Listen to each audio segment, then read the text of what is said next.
ओम नमः शिवाय। नमस्कार दोस्तों, स्वागत है आप सभी का हमारे YouTube चैनल पर। दोस्तों आज मैं आपको शिव महापुराण की कथा सुना रहा हूँ। आप सभी भक्तजन इस कथा को श्रद्धा पूर्वक मन लगाकर सुने। भगवान शिव जी आप सभी की मनोकामना पूर्ण करेंगे और आप सभी के कष्टों को हर लेंगे। ब्रह्मा जी ने कहा, हे नारद, एक समय शिव जी ने यह इच्छा की कि हम परिश्रम पूर्वक तप करें तथा अपने नाम का स्वयं स्मरण करें। यह विचार कर वे अपने गणों सहित हिमालय पर्वत की ओर चले। जब वे हिमालय पर्वत पर पहुंचे तो उन्होंने अपने डमरू को बजाना आरंभ कर दिया। उस स्थान पर गंगा जी की धारा बह रही थी और औषधियों का केंद्र होने के कारण वह जगह औषध प्रस्थ के नाम से प्रसिद्ध थी। वहां पक्षी मधुर ध्वनि में चहचहाते थे तथा अनेक प्रकार के रंग बिरंगे पुष्प खिले हुए थे। उस श्रेष्ठ स्थान को देखकर शिवजी तप करने की इच्छा से वहीं बैठ गए और अपने स्वरूप का ध्यान धरने लगे। उन्होंने कुंभक, रेचक तथा पूरक इन तीनों प्रकार के प्राणायाम को करना आरंभ कर दिया। उनके नंदी, भृंगी आदि गण भी शिवजी का ध्यान धरते हुए उसी स्थान पर बैठ गए। हे नारद, जब हिमालय ने भगवान सदाशिव के आगमन का समाचार सुना तो वे बड़ी सज धज के साथ उनके समीप जा पहुँचे। फिर शिवजी की बहुत प्रकार से स्तुति प्रशंसा करते हुए बोले, हे प्रभु, मेरे धन्य भाग हैं जो आप यहाँ पधारे हैं। अब आप मुझे कोई आज्ञा दीजिए जिसका पालन करके मैं कृतार्थ हो जाऊं। यह सुनकर शिवजी ने हंसते हुए कहा, हे पर्वतराज, हम यहाँ तपस्या करने के हेतु आए हैं और कुछ दिनों तक यही निवास करेंगे। हम केवल यही चाहते हैं कि जब तक हम यहाँ रहें तब तक हमारे समीप कोई न आने पावे। हिमाचल ने इस आज्ञा को सिरोधार करते हुए कहा, हे स्वामी, आप जो चाहते हैं वही होगा। मेरा यह परम सौभाग्य है कि आपने यहाँ पधारकर मुझे प्रतिष्ठा प्रदान की है। इतना कहकर हिमाचल शिवजी की आज्ञा लेकर अपने घर लौट आए और सब जगह यह राजआज्ञा घोषित करा दी कि औसत प्रस्थ पर कोई व्यक्ति न जाने पाए। यदि कोई जाएगा तो वह मृत्यु दंड पाएगा। इस आज्ञा के उपरांत हिमाचल अपनी पुत्री गिरजा को साथ लेकर फिर शिवजी की सेवा में पहुंचे और उनकी स्तुति प्रशंसा करने के उपरांत बोले, हे प्रभु, यदि आप आज्ञा दें तो मेरी कन्या गिरजा अपनी सखियों सहित यहाँ रहकर आपकी सेवा करती रहे। हे नारद, हिमाचल की प्रार्थना सुनकर शिवजी ने गिरजा को सिर से पांव तक देखने के उपरांत विचार किया कि श्रेष्ठ कार्यों में स्त्री बाधा स्वरूप आ खड़ी होती है, इसलिए उत्तम कार्य करते समय स्त्री को पास रखने का निषेध किया गया है।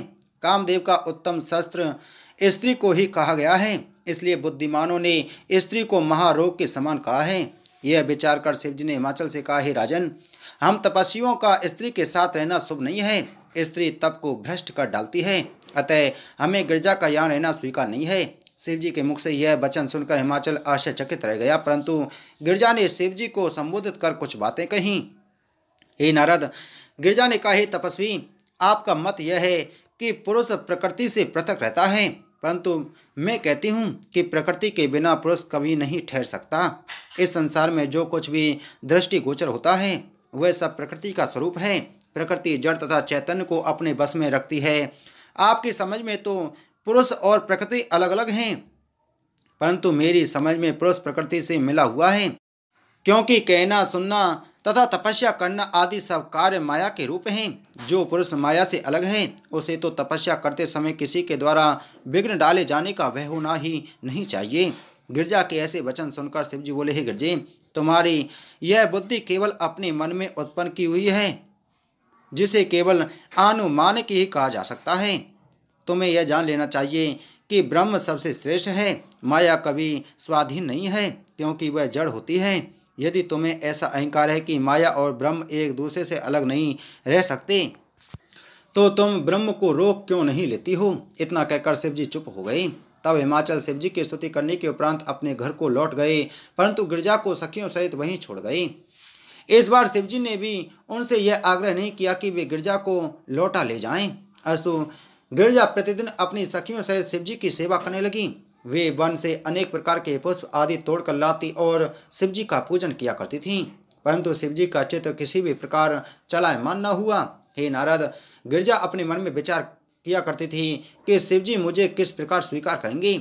उधर शिवजी भी अपने मन में यह सोचते थे कि यदि मैं गिरजा को इसी समय ग्रहण कर लूँगा तो इसे अपने मन में बहुत अहंकार हो जाएगा।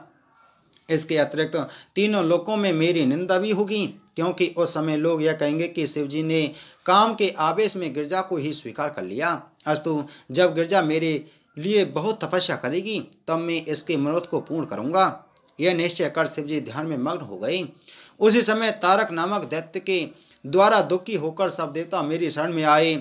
तब मेरे कहने से इंद्र ने कामदेव को बुलाकर शिवजी को वश में करने के लिए उसे हिमालय पर्वत पर भेजा। इंद्र की आज्ञा मानकर कामदेव शिवजी के पास गया, परंतु वहां उनकी क्रोधाग्नि में पड़कर भस्म हो गया। उस समय तीनों लोकों में हाहाकार मचा। गिरजा ने वन में जाकर बहुत तपस्या की और शिवजी ने प्रसन्न होकर उन्हें अंगीकार कर लिया। इतनी कथा सुनाकर सूत जी ने कहा, हे सौनक आदि ऋषियों, ब्रह्मा जी के मुख से यह वृत्तांत सुनकर नारद जी ने संशय युक्त हो यह प्रार्थना की, हे पिता, आप मुझे तारक दैत्य द्वारा देवताओं को दुख देने, कामदेव के भस्म होने तथा शिवजी द्वारा गिरजा को पुनः ग्रहण करने का वृत्तांत विस्तार पूर्वक सुनाने की कृपा करें। ब्रह्मा जी बोले, हे पुत्र, तुम ध्यान देकर इस कथा को सुनो। कश्यप की दिति नामक स्त्री के गर्भ से हिरण्यकशिपु तथा हिरण्याक्ष नामक दो अत्यंत बलवान तथा तेजस्वी पुत्र उत्पन्न हुए। उन्होंने अपनी शक्ति द्वारा तीनों लोकों को वश में कर लिया।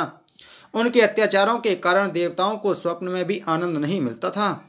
तब विष्णु जी ने अवतार लेकर हिरण्यकशिपु को मारा तथा 12 अवतार लेकर हिरण्याक्ष का वध किया। उस समय सब देवता प्रसन्न होकर विष्णु की स्तुति करने लगे।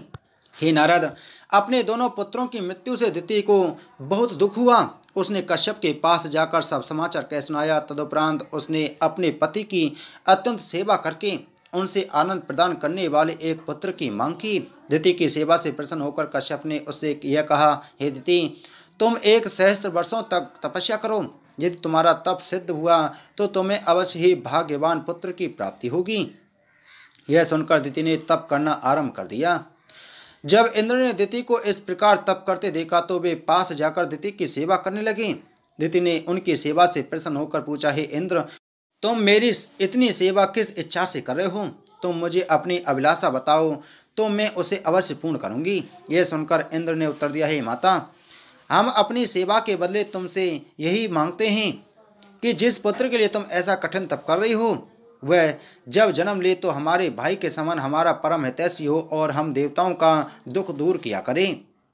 यह बात सुनकर दिति ने अत्यंत दुखी होकर कहा, हे इंद्र, तुमने छल करके मुझे ठग लिया है, फिर भी मैं तुम्हारी इच्छा को पूर्ण करूंगी। इतना कहकर दिति पुनः उग्र तप करने लगी। हे नारद, एक दिन अचानक ही दिति सोते समय अशुद्ध हो गई। उस समय इंद्र छिद्र के मार्ग द्वारा उसके गर्भाशय में प्रवेश कर गए। वहां पहुंचकर उन्होंने दिति के गर्भ में जो बालक था उसके 7 खंड कर डाले, परंतु इतने पर भी जब वह बालक नहीं मारा और एक के स्थान पर 7 रूपों में विभाजित हो गए, तब इंद्र ने उनमें से प्रत्येक खंड के 7-7 टुकड़े और कर दिए। इस प्रकार वे सब 49 टुकड़े हो गए, परंतु वे सब टुकड़े मृत्यु को न प्राप्त होकर अलग अलग बालक के रूप में भी जीवित बने रहे। यह देखकर इंद्र दिति के गर्भाशय से बाहर निकल आए। इसी बीच दिति की नींद टूट गई। तब उन्होंने अत्यंत चिंतित होकर इंद्र से पूछा कि कुछ देर पूर्व मेरे गर्भाशय में किसने प्रवेश किया था। दिति की बात सुनकर इंद्र ने उन्हें सब सच्चा वृत्तांत कह सुनाया। इस घटना को सुनकर दिति को अत्यंत प्रसन्नता हुई। जब वे 49 खंड बालक के रूप में प्रकट हुए तब उनका नाम मरुदगण अर्थात वायु रखा गया। वे 49 मरुदगण इंद्र के भाई होकर देव पद को प्राप्त हुए। हे नारद, मरुदगणों के जन्म के पश्चात दिति ने कश्यप जी की फिर बहुत सेवा की और यह कहा कि हे प्रभु, अब आप मुझे एक ऐसा लड़का दीजिए जिससे शरीर पर किसी भी शस्त्र का प्रभाव न हो सके। यह सुनकर कश्यप ने उत्तर दिया, हे दिति, तुम 10 सहस्त्र वर्षों तक तपस्या करो तो तुम्हें निश्चय ही ऐसे पुत्र की प्राप्ति होगी। पति की आज्ञा अनुसार दिति ने पुनः 10 सहस्त्र वर्षों तक कठिन तप किया। जब उसकी तपस्या पूर्ण हुई तो उसके गर्भ से एक बालक ने जन्म लिया। उसका नाम वज्रांग रखा गया। वह बालक महाप्रतापी, तेजस्वी, धीर, वीर तथा बुद्धिमान था। उसने अपनी माता दिति की आज्ञा से इंद्र को पकड़ लिया। फिर उसे लात घूंसों से अच्छी तरह पीटता और पृथ्वी पर घसीटता हुआ अपनी माता के सामने लाकर खड़ा कर दिया। हारकर इंद्र ने वज्रांग की अधीनता स्वीकार कर ली। हे नारद, जब मैंने इंद्र की यह दशा देखी उस समय मैंने तथा कश्यप ने वज्रांग के पास जाकर यह कहा, हे पुत्र, तुमने इंद्र को अपने बस में कर लिया है। अस्तु, अब तुम हमारे ऊपर कृपा करके उसे छोड़ दो। तुम अपने कुल में सूर्य के समान प्रतापी हो, तुम्हारी शक्ति का वर्णन कहाँ तक किया जाए। यह सुनकर वज्रांग ने उत्तर दिया, मैं आप लोगों के कहने पर इंद्र को छोड़ देता हूँ। मुझे इंद्रलोक प्राप्त करने की कोई इच्छा नहीं है। मैं तो अपनी माता की आज्ञा मानकर ही इंद्र को यह दंड दिया है। इतना कहकर वह मुझसे बोला, हे पितामह, आप तीनों लोकों के स्वामी हैं, अतः मैं चाहता हूँ कि आप मुझे तीनों लोकों का सार बता दें। उसकी बात सुनकर मैंने बहुत देर तक सोच विचार करने के उपरांत उसे तपस्या तथा योग का सार बता दिया और बारांगी नामक एक स्त्री उसे देकर बोला, हे बजरंग, यह स्त्री तुम्हारी पत्नी होगी, तुम इसे स्वीकार करो। हे नारद, इतना करके मैं तो अपने लोक को लौटाया। उधर बजरंग समुद्र में घुसकर तपस्या करने लगा। उसकी स्त्री बारांगी भी समुद्र के तट पर स्थित एक पर्वत के समीप बैठकर तपस्या करने लगी। उस समय इंद्र ने उसकी तपस्या भ्रष्ट करने के लिए अपने अनेक सेवकों को भेजा। उन्होंने अनेक प्रकार के स्वरूप धारण कर बारांगी को डराया, परंतु उस स्त्री के ऊपर किसी का कुछ बस न चला। यह देखकर इंद्र अत्यंत भयभीत हो मनुष्य रूप धारण कर उसकी शरण में पहुंचा, परंतु जैसे ही बारांगी ने उसकी ओर अपनी दृष्टि घुमाई, वैसे ही इंद्र की संपूर्ण माया इस प्रकार लुप्त हो गई, जिस प्रकार शिवजी के दर्शन प्राप्त करके संपूर्ण पाप नष्ट हो जाते हैं। तब इंद्र अपने गणों के साथ उस स्थान से चला गया। हे नारद, कुछ समय बाद बजरंग की तपस्या से प्रसन्न होकर मैं उसे वर देने के लिए पहुंचा। उस समय उसने मेरी बहुत प्रार्थना करते हुए यह कहा, हे पितामह, आप मुझे अपना सेवक जानकर यह वरदान दीजिए कि मुझ में आसुरी भाव उत्पन्न न हो, मेरा मन धार्मिक कार्यों में सदैव लगा रहे। बजरंग की विनती सुनकर मैंने उसे इच्छित वरदान दे दिया और अपने लोक को लौटाया। तदुपरांत बजरंग भी जल से बाहर निकलकर अपनी स्त्री के पास जा पहुंचा।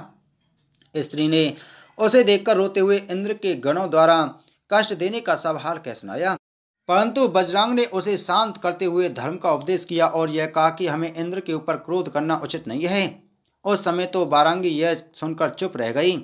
जब कुछ समय उसे पति की सेवा करते हुए व्यतीत हुआ, तब एक दिन उसने बजरंग से कहा कि हे स्वामी, इंद्र हम लोगों का शत्रु है और उसने मुझे बहुत दुख दिया। अस्तु आप मेरी मनोलासा पूर्ण करने के निमित्त मुझे एक ऐसा पुत्र दीजिए जो इंद्र से मेरे अपमान का बदला ले सके। इतना कहकर वह अपने पति के चरणों पर गिर पड़ी। बोलो शिव महापुराण की जय। बोलो शिव शंकर भगवान की जय।